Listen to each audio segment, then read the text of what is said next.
Vamos falar agora sobre a guerra entre Israel e o grupo terrorista Hamas. Olha, a Jovem Pan faz a melhor, mais completa e mais profissional cobertura dessa guerra, porque nossa cobertura não tem base ideológica. Nossa cobertura é operacional, técnica e com base em fatos. E estamos fazendo essa cobertura porque eu afirmo para vocês. Eu afirmei o ano passado sobre a guerra da Ucrânia, que a Ucrânia não teria condições de vencer a guerra, que a população ucraniana seria dizimada, a Ucrânia seria destruída como país e que essa guerra foi provocada pela OTAN. E muita gente atacou e eu quero cada vez mais discutir esse assunto. Essa guerra agora de Israel com o grupo terrorista Hamas, ela pode se transformar numa guerra regional. Eu não estou fazendo análises de conteúdo moral. A Rússia errou, invadiu criminosamente a Ucrânia. O grupo terrorista Hamas praticou o maior ato contra Israel desde a Segunda Guerra Mundial. O maior número de judeus mortos no atentado terrorista. Se fosse aqui no Brasil, equivaleria a quase 30 mil pessoas mortas a tiros de metralhadora no atentado terrorista.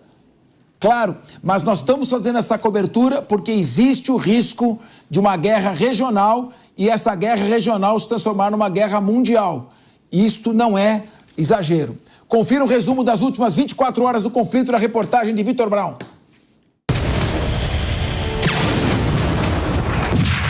Na manhã de segunda-feira, os militares israelenses enviaram um comunicado com novas ordens aos moradores de Gaza para evacuarem cerca de 20 áreas ou quarteirões na faixa de Gaza, com 3 setas no mapa, todas apontando para o sul, indicando para onde as pessoas deveriam ir. A última violência ocorreu apesar dos apelos dos Estados Unidos, o aliado mais próximo de Israel, para que Israel limitasse os danos aos civis palestinos na nova fase da sua ofensiva centrada no sul. Os residentes de Gaza disseram, no domingo, que temiam que uma ofensiva terrestre israelense nas áreas do sul fosse iminente. Os tanques bloquearam a estrada entre Khan Yunis e Deir al-Balá, no centro de Gaza, dividindo efetivamente a faixa de Gaza em 3. Os militares israelenses disseram que suas forças estavam enfrentando combatentes do Hamas em toda a faixa de Gaza, indicando que a planejada ofensiva terrestre no sul do enclave, lotado de refugiados, havia começado, enquanto os bombardeios israelenses matavam e feriam dezenas de palestinos. A guerra renovada seguiu-se ao fim, na sexta-feira, de uma pausa de 7 dias nos combates entre as forças israelenses e os terroristas do Hamas, que permitiu a troca de 105 reféns mantidos pelo Hamas, a maioria deles israelenses, por 240 prisioneiros palestinos. Um ataque de Israel ao sul de Gaza deixou 2 pessoas mortas e destruiu uma casa nesta segunda-feira na cidade de Khan Yunis. Os moradores que ficaram desabrigados disseram que se mudaram do norte para o sul para sua própria segurança, mas que agora sentem que não tem para onde ir e que o sul de Gaza está superlotado, tendo transformado escolas e hospitais em abrigos para civis. Israel expandiu a sua ofensiva contra militantes do Hamas na Gaza sitiada na segunda-feira, à medida que se aprofundava a preocupação internacional com o crescente número de mortes de civis numa guerra desencadeada pelos ataques de 7 de outubro. O regresso à guerra aberta após o fracasso de uma trégua entre Israel e o Hamas teve efeitos em cadeia numa região à beira de uma conflagração mais ampla. Estávamos em casa, ouvimos um barulho enorme e coisas começaram a cair sobre nós. Foi como um terremoto. Não tínhamos presenciado isso antes. A terra tremeu e o som foi muito alto. Nós e os móveis caíram. Honestamente, nunca vimos isto antes.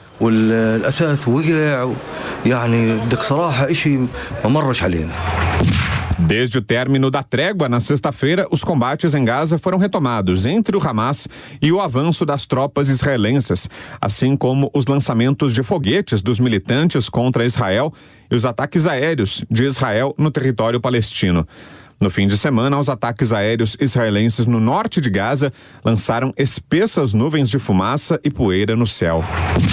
O presidente turco Recep Tayyip Erdogan disse nesta segunda-feira que o primeiro-ministro israelense Benjamin Netanyahu será julgado como criminoso de guerra pelos ataques na faixa de Gaza. Durante o discurso realizado na Organização de Cooperação Islâmica em Istambul, Erdogan disse que Gaza é terra palestina e sempre pertencerá aos palestinos. O governo do Reino Unido disse nesta segunda-feira que usará drones para procurar reféns em Gaza. O Ministério da Defesa afirmou que os voos não terão função de combate e que as informações serão repassadas com a finalidade de resgatar reféns ainda detidos pelo Hamas. O destino dos reféns, incluindo os cidadãos britânicos, tem sido uma preocupação fundamental quando o cessar-fogo de uma semana terminou na sexta-feira e Israel iniciou uma nova rodada de bombardeios. Segundo Israel, apesar dos 110 reféns libertos durante a trégua, outros 137 permanecem em cativeiro.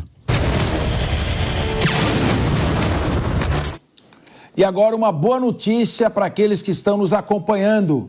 Diretamente de Munique, nosso correspondente internacional, Luca Bassani, especialista em geopolítica, no local em que são hoje, agora, 19 horas e 16 minutos. Ele está em Munique, onde faz muito frio, com temperaturas negativas e muita neve. Ele, no jornal da Jovem Pan, ele aparecia com óculos cheio de neve caindo ali, mas hoje ele está de volta à sua biblioteca, no calor da sua sala de estudos. Antes de falar da guerra, Luca, entre Israel e Hamas, que vamos ter que tratar, porque temos assuntos aí perigosíssimos para discutir, vamos tratar de um outro assunto relevante. Luca, anjinhos me disseram que o presidente Lula está por aí. É verdade? Boa noite. Boa tarde a você, Capeza, aos nossos debatedores. Ótima semana, aqueles que acompanham a linha de frente. O presidente Lula, em seu caminho de retorno ao Brasil, saindo da COP28 que aconteceu em Dubai, que acontece ainda até o dia 12, nos Emirados Árabes Unidos, fez uma parada aqui na Alemanha por 3 dias, onde se encontrou ontem e hoje com o chanceler, o chefe de governo alemão, Olaf Scholz, e também com o presidente da República Federativa da Alemanha, Frank-Walter Steinmeier. A gente vê que Lula tem uma relação muito próxima aos líderes da social-democracia alemã, ou algo que ele relatou, inclusive, hoje em seu discurso, falando da sua proximidade enquanto sindicalista ao Partido Social Democrata Alemão, que teve várias personalidades na chefia do governo alemão, exemplo de Willy Brandt, de Helmut Schmidt e também de Gerhard Schröder, antes mesmo da Angela Merkel.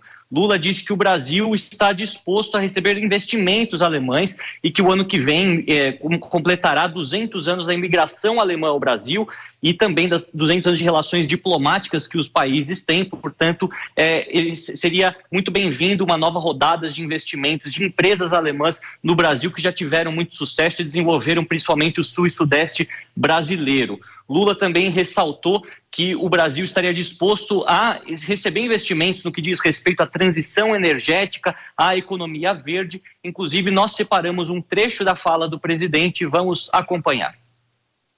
Eu dito aos companheiros da Alemanha que faz muito tempo que a Alemanha não investe na América do Sul, sobretudo no Brasil, porque depois da queda do muro de Berlim, a Alemanha se voltou muito a ocupar espaço na Alemanha Oriental. Então eles já fizeram todas as fábricas que tinham que fazer nos países da Europa Oriental, já fizeram os investimentos, já ganharam o direito de exportação, agora precisa se voltar para o Brasil.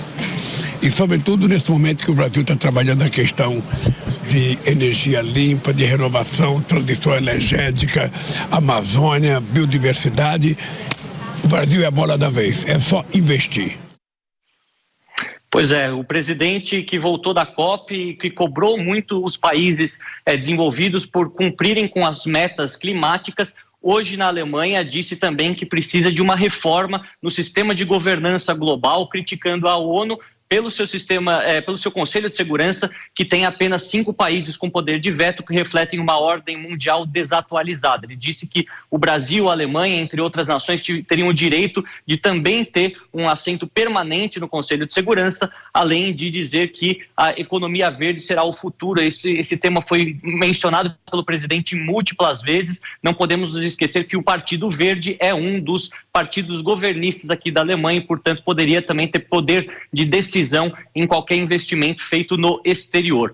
Só para completar, o presidente Lula provavelmente conversou a portas fechadas com Olaf Scholz sobre o acordo Mercosul-União Europeia, algo que não foi mencionado diretamente em seu discurso, mas que está em vias de não ser confirmado neste ano, após desavenças entre as condições colocadas pela França e uma medida bastante protecionista do presidente francês Emmanuel Macron para proteger a agropecuária francesa, em detrimento de abrir os mercados para os produtos brasileiros por conta de várias metas ambientais que o Brasil, teoricamente, não conseguiria cumprir. Esse acordo que ainda segue suspenso, muitas conversas. Aí, na semana que vem, teremos Javier Milei, que pode mudar essa equação de forma completa. De qualquer maneira, esse também foi um assunto provavelmente discutido pelos dois chefes de governo, Capês. Luca Bassani, muitos analistas internacionais e o nosso querido coronel Douglas MacGregor, que nós entrevistamos aqui na segunda-feira, já estamos fazendo a tradução para exibir na Jovem Pan, consideram o chanceler Olaf Scholz o mais inexpressivo e subserviente chanceler da história da Alemanha. E por que eu estou dizendo isso? É um fato. Agora, é claro que ele está completamente alinhado com todas as posições dos Estados Unidos. A Alemanha já divergiu em alguns pontos dos Estados Unidos, sobretudo na Segunda Guerra do Iraque, na segunda invasão, não concordaram que havia armas de destruição em massa, souberam colocar a sua posição. Olaf Scholz praticamente concorda com tudo que os Estados Unidos dizem. Por que eu estou dizendo isso? Porque diante das posições do governo brasileiro, sobretudo ali na guerra da Ucrânia, a Alemanha chegou a vetar a transferência, a venda de equipamentos militares do Brasil para as Filipinas, porque tinham componentes alemães ali no meio. Até que ponto essa conversa do presidente Lula com Olaf Scholz pode ter arrefecido esse ânimo para a retomada de interesses bilaterais no campo da economia? Olha, Capês, essa crítica que você faz ao atual chanceler alemão, ela é bastante válida. Durante o processo de redemocratização da Alemanha, no final dos anos 40, foram vários chanceleres de grande importância. O primeiro, Konrad Adenauer, que ficou mais de 15 anos, considerado um dos pais da Alemanha democrática. Temos também Willy Brandt, grande estadista no esquema da reforma educacional alemã, sendo um social-democrata de esquerda. Helmut Schmidt, também amplamente considerado o mais hábil chanceler da década de 80 que nós temos na Alemanha, até mesmo o nome de Angela Merkel, que veio anteriormente. Então, essa crítica à sua postura subserviente aos interesses norte-americanos, ou por ser um chanceler um pouco monocórdico, que fala sempre de uma maneira muito parecida, sem se impor, ela é algo que incomoda os alemães. É importante a gente mencionar que ele chegou ao poder em 2021, não sendo o candidato mais votado naquelas eleições, foi o candidato Armin Laschet, né, da União Democrata Cristã, ou seja, da direita, que ganhou as eleições, mas não conseguiu formar uma coalizão, e Olaf Scholz chegou ao cargo de chanceler sem ao mesmo acreditar que poderia ter chance para tal. Eu acredito que nas relações bilaterais, por se tratar de dois chefes de governo de esquerda que falam a mesma língua em vários aspectos, isso pode dar uma reaquecida, mas nós sabemos que os problemas relacionados à União Europeia como um todo e esse acordo com o Mercosul pode ser um entrave. Afinal, Olaf Scholz acaba também pendendo para mais para o lado de Bruxelas, uma vez que precisa tomar uma decisão neste porte. De qualquer maneira, é a primeira visita de um presidente brasileiro em cerca de 10 anos. O último presidente brasileiro que esteve aqui na Alemanha de forma oficial foi a presidente Dilma Rousseff, isso acho que no ano 2014, portanto quase 10 anos, e é sempre bom ver dois países, pelo menos tentando se reaproximar, países com laços históricos, até com laços de muita imigração, como tem os alemães do Brasil. Enfim, vamos torcer para o melhor sempre, apesar do cenário não ser o mais positivo possível. Luca Bassani, vamos falar um pouco agora dessa tragédia que é a Guerra do Oriente Médio. A Primeira Guerra Mundial matou aí cerca de 20 milhões de pessoas, acabou em 1918. A Segunda Guerra Mundial, que matou quase 70 milhões de pessoas, acabou em 1945. A Guerra da Coreia foi de 50 até 53, acabou. A Guerra do Vietnã, que terminou em 75. A guerra entre Irã e Iraque, que matou 1 milhão de pessoas de 1980 a 1988. A Primeira Guerra do Golfo, a Segunda Guerra do Golfo, todas as guerras acabam. Essa guerra começou no dia seguinte, a 15 de maio de 1948, quando foi declarada e proclamada a existência do Estado de Israel, quando toda a população judaica que era perseguida na Europa pôde buscar o grande sonho de ter um país. Começou com Theodor Herzl em 1890, no final do século XIX, e essa guerra não para. Agora, Israel sofre um ataque terrorista, o pior ataque em solo desde a sua criação, disparado. Tem reféns, tem 1.200 pessoas mortas, e agora eles estão intensificando, acabou o cessar-fogo, e os israelenses intensificaram os ataques novamente à faixa de Gaza. Eles estão atacando nesse momento o sul da faixa de Gaza. Eu queria saber de você quais são as informações, porque de acordo com os especialistas que eu tenho colhido, com informações diretamente da cena de guerra, Israel, ao contrário do que tem sido propagado, está tendo muita dificuldade nas incursões terrestres. Tem veículos blindados sendo destruídos, tanques de guerra sendo destruídos, várias imagens foram veiculadas nesse sentido. O Hamas está muito bem organizado, existem muitos túneis, 500 quilômetros de túneis, e a reação de Israel, então, seria voltar aos bombardeios aéreos, porque esses bombardeios passam a ter uma eficiência com menor risco para os soldados, jovens soldados que integram o exército de Israel, inclusive muitos conscritos, que às vezes não estão acostumados com essa grinding war, que é essa guerra de moedor de carne. Então, só que na medida que Israel retoma os bombardeiros aéreos, que do ponto de vista militar é mais eficiente do que a incursão terrestre, aumentam as baixas em civis. Então estamos falando já em 15 mil mortos, sendo 5 mil crianças. Esses são os dados que nos chegam, nós não temos como checar, mas são os dados que estão veiculando. Nesse momento, quando melhoram os resultados operacionais da guerra, para a imagem de Israel é ruim, e qual é o risco de uma união definitiva entre xiitas e sunitas do mundo muçulmano? E eu estou falando em Turquia e Irã, com a Rússia e a China por trás, estimulando. Qual o risco disso virar uma guerra regional? E já responda junto, a Turquia vai sair da OTAN, como Recep Erdogan está dizendo?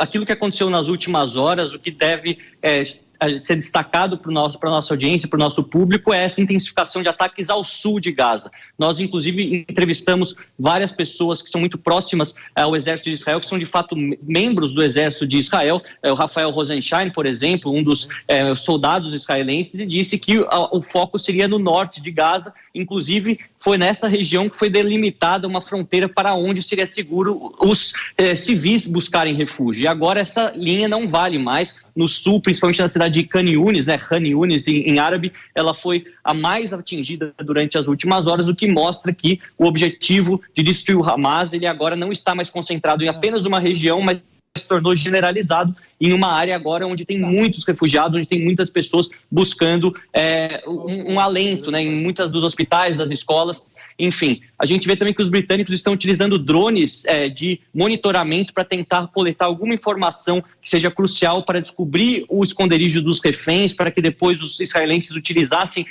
da sua inteligência e das suas forças especiais para fazer esse movimento de extração de maneira mais pontual, não necessitando todas as vezes de ataques aéreos. Mas o presidente Erdogan, estando também falando, a comunidade internacional mais uma vez acusa Netanyahu de crimes de guerra. Nós vemos que a retórica dele durante esses quase 2 meses de guerra se aproxima à retórica do Irã, apoiando a Palestina de maneira, assim, incondicional, ao mesmo tempo em que isso contraria a posição histórica da Turquia, de uma Turquia secular que prezava pela solução de 2 estados, sem esquecer dos palestinos, mas não necessariamente querendo a destruição de Israel ou assumindo uma posição tão antagônica a Israel como nós vemos Erdogan falando, inclusive não admitindo que o Hamas é um grupo terrorista, mas falando que é um grupo de resistência. Isso sim pode ser um entrave para a OTAN, para a saída de um país do bloco. Eu não sei quais seriam os trâmites legais para isso acontecer. Nós sabemos que para a entrada de um país novo é necessária a aprovação de todos os membros. Agora, para a saída, eu não sei qual é o processo,